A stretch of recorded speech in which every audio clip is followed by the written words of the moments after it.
This is the Bahamas Tonight, the Northern Edition. Good evening. I'm Sabrina Brown. Thank you for joining us. Topping the news tonight, the new school year starting off with violence at a local primary school. The incident left a third grader injured and traumatized. And tonight, the principal of that institution is speaking out. Shashina Roll reports. A fun game of football turning violent outside the premises of Walter Parker Primary School on Friday afternoon. Officials say a third-grade student beaten so badly that he was unconscious and had to be rushed to the local hospital for treatment. Principal of Walter Parker Primary School, Jacqueline Pinder, speaking candidly about the unfortunate incident involving the third and fourth grade students. It was a game of football between boys, and it turned very quickly into a fight, and then emotions took over and we realized the fourth grader attacked the third grader. Pinder says when the child was beaten, he became unresponsive and EMS personnel were called to the scene. The child left school unresponsive. The administrators and myself and parents, his mom and his grandfather, we all went to the hospital along with the student. Several hours of agony, wondering if he would be okay. She says the child became responsive at the hospital and a number of x-rays had to be taken. It was told that he punched and kicked him, and it got the two students from the junior high. They were actually accused of assisting in attacking him, but in investigating it, we found that they actually assisted in pulling the boys apart. But Pinder points out that this incident took place outside of the school's premises and after 4 p.m. when school was already dismissed.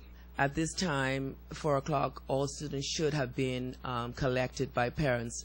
I just want to use this incident as an appeal to parents to how important it is to pick students up on time.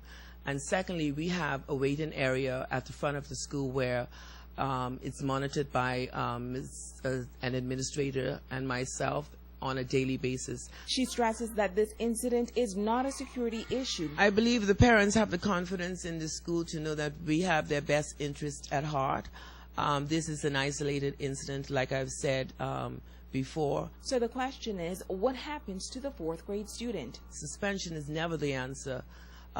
We have to work with our children. We have a guidance counselor here who is quite capable of getting to the root of where this child is at in his head.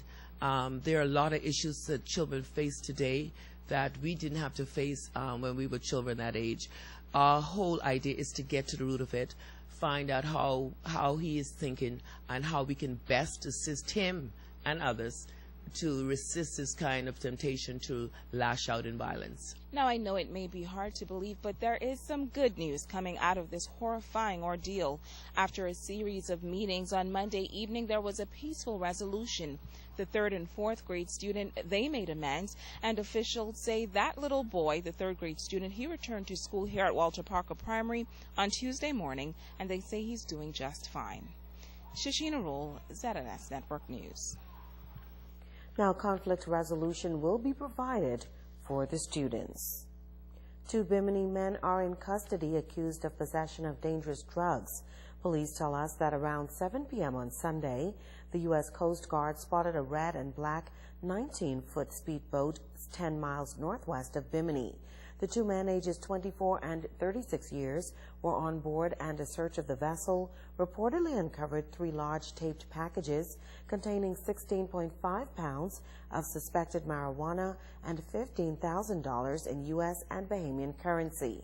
The men and the vessel were brought here to Grand Bahama and handed over to the Drug Enforcement Unit. The estimated street value of the suspected drugs is around $16,500. Investigations are continuing. Now to health news. The Public Hospitals Authority still focused on improving the level of health care in the 8 Mile Rock community. Access after hours has been an issue for residents for many years now, and they have been calling for improved services where they live. As Natalie Martinborough tells us, PHA officials say they are committed to making easy access a reality. Managing Director at the PHA, Herbert Brown, says the plan to extend the hours of the 8 Mile Rock Clinic remains a work in progress. The PHA has stated that the working hours will be extended to 9 p.m. beginning this month, and they are still trying to meet that goal. We have not yet started. We are now putting in place all that is required to, we did say September, and so we are in September, and so keep in mind that some of the physicians that we would have to appoint would have to be brought in from outside of the country, and so in some instances. So in that regard, clearly we will have to ensure that they are on island as we move this process along. Brown says a number of things must be done before the working hours can be extended. He says while members of the medical staff have been identified, some work must be done at the clinic and to the living accommodations in order to facilitate this change. 8 Mile Rock for many years now would have been without a resident nurse and a resident for years.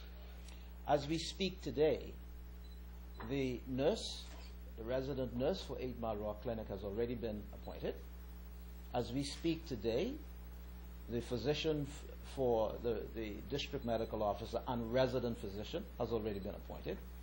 We are now renovating. As you go to 8 Mile Rock today, you will note that the clinic, residence for the doctor and the nurse are being renovated. We expect that to be completed within the next 2 weeks. Once that's completed, then we will have on-site a resident doctor and a resident nurse. Dr. Sally Taylor has been appointed District Medical Officer for the 8 Mile Rock Clinic. She will be among a team of medical professionals who will provide medical care to the 8 Mile Rock community.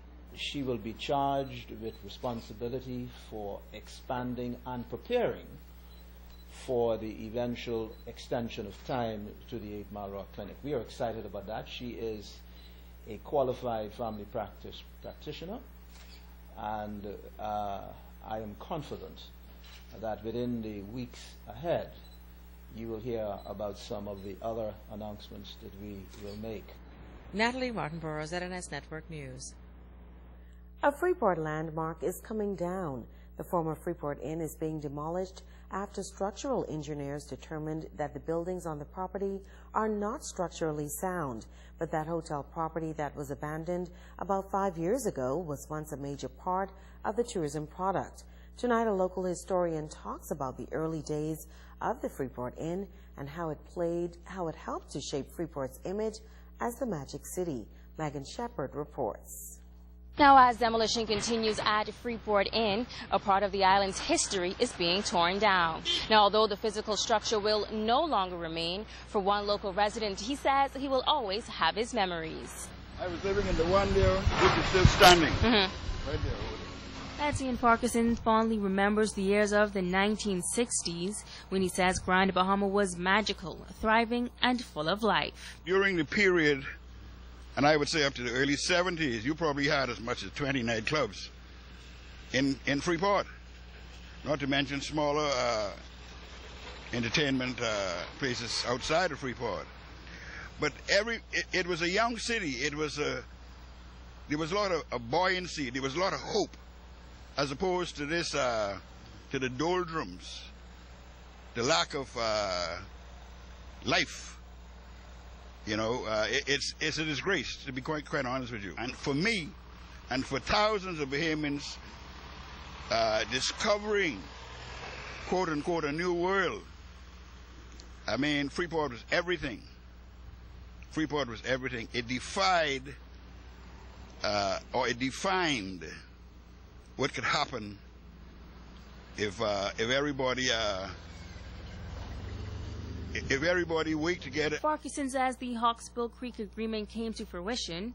Freeport sprang to life, bringing in the development of the Freeport Inn. He says while Freeport had many hotspots, the now dilapidated Freeport Inn property was once the spot to be, attracting foreigners and locals alike. In the back of me, where you'll see a pyramid roof, that was a steakhouse and restaurant called Mitch Steakhouse. And that is where the action was. There was a gentleman, he was a robust, charismatic Canadian gentleman by the name of Lou Chesler, who really brought glitter, promise, hope to the fortunes of Freeport. It was during this time that real estate junkets were flying in and out of here day and night, and people were just gobbling up property. Now, while the city was magical back in the 70s, Farquharson says it wasn't all good. He explains how he came to reside, though briefly, at the Freeport Inn. Around 1965 in Freeport, there was a mild apartheid environment.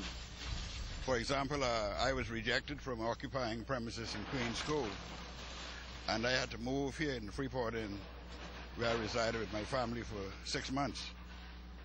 And you know, I was slightly naive to the impact of segregation, but you will recall now, during that time, the Progressive Liberal Party was making inroads as far as changing the social aspects of Grand Bahama, including Freeport, of course. As the structure continues to come down, Farquharson says it will always represent a time of celebration and vision for Freeport. Megan Shepard, ZNS Network News. The Ministry of Finance, in conjunction with the Ministry for Grand Bahama, hosting a series of educational town meetings on VAT, value-added tax. The first meeting will be held tomorrow evening at 7 o'clock at the Foster B. Pestana Center. On Thursday night, the forum will move to the Mount Zion Baptist Church in Jonestown, 8 Mile Rock, and then on Friday night, the session will move to St. Matthew's Baptist Church in Pelican Point, East End. The meetings are a part of the government's initiative to increase awareness and foster a deeper understanding about value-added tax among members of the Grand Bahama community. Stay with us. There's more news after this.